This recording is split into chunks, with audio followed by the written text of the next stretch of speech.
In the early 1990s, I was still feeling very sad for not having found the great Fa. One day, while kneeling in front of a Buddha's picture, I vowed to find a cultivation way that cultivates both the mind and the body.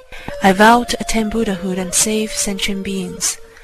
That night, when I was meditating, my main spirit flew out and was searching and asking in every dimension, one by one, is there a righteous Fa that cultivates the mind and the body and enables one to attain Buddhahood in one lifetime?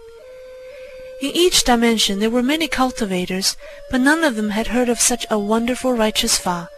They all said to me, if you find this wonderful righteous Fa, please make sure to let us know and come save us. Later, my cultivation energy wasn't enough to let me go any higher, so one of my old masters gave me a divine crane. It took me to continue my search upward, asking about the righteous Fa, dimension by dimension, until we couldn't go any higher.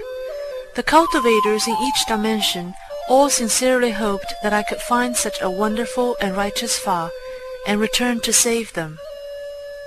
Just as I was feeling upset and desperate, suddenly a lotus flower flew down toward me from the heavens and picked me up. It took me to a splendid and magnificent palace where a great Buddha was lecturing on the Buddha Fa. Row after row of Buddhas around him were listening to his lecture. The closer the Buddhas sat to the great Buddha, the bigger their bodies were. Tathagatas were at the outermost row, and their bodies were the smallest. I saw many Tathagatas, including Lao Tzu and Confucius, and I was most surprised to see Jesus there too. As I walked into the Buddha's palace, the gathering ended. I felt very upset, thinking that my predestined luck with the Buddha Fa was very poor. The lotus flower then brought me to the great Buddha, and my body grew to be very large by the power from the great Buddha.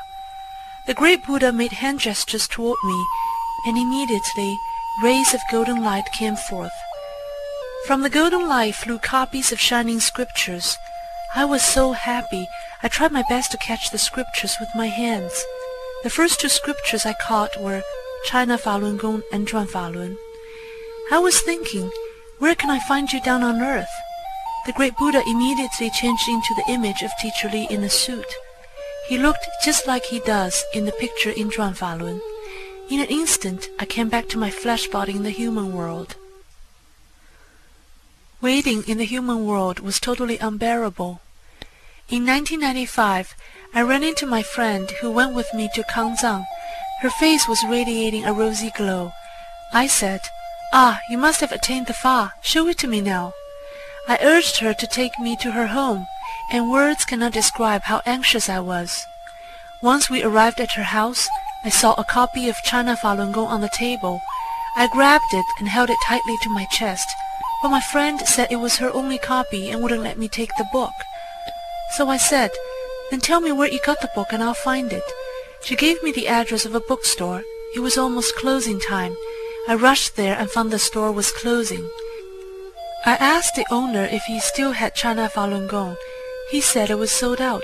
I didn't believe it, so I looked for the book on the shelves myself. Finally, when I opened the door of a bookcase, I found 2 copies of the golden and shiny China Falun Gong. I bought them immediately. I began to read the book as soon as I got home.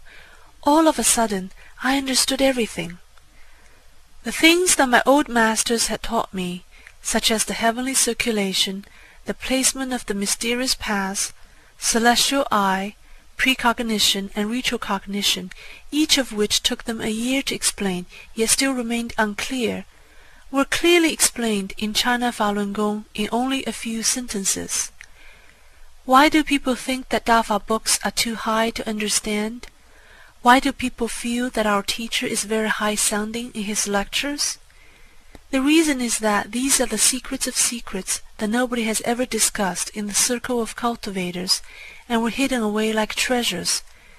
Yet our teacher has unveiled them to us in a few plain words.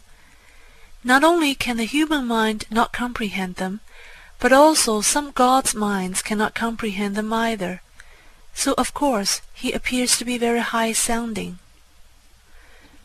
Later, I spread Dafa to the Kanzang region, and to the children whom I had protected, and to many cultivators in the mountains. The mountain cultivators all returned to the ordinary people's world and are cultivating in Dafa. Some of them were younger disciples who obtained the Fa through older disciples. Some were masters who obtained the Fa from their disciples. When Dafa practitioners went to Ermei Mountain to spread the Fa, many of the monks in the mountains got signs from the Bodhisattva the night before. They came down the mountain very early in the morning and were kneeling along the sidewalk to receive Zhuanfalun. Teacher once said, "All gods know that I'm spreading Dafa, only humans do not know." I made a catalogue of all of Sakyamuni's disciples and where they had come back to the human world after reincarnation. I found them and spread Dafa to them. However, some of them are too lost among ordinary people and are not able to learn the Fa anymore. One of them is the Anan, whom we often read about in Buddhist scriptures. It is indeed true that not everyone qualifies to obtain the Fa. Those who have cultivated for thousands of years and haven't reached completion want to obtain it but cannot. Those who obtain the Fa have encountered the most precious treasure that doesn't come along in ages upon ages. Yet people still do not know to cherish the great Fa of the universe. All gods know that persecuting Dafa is an unpardonable sin.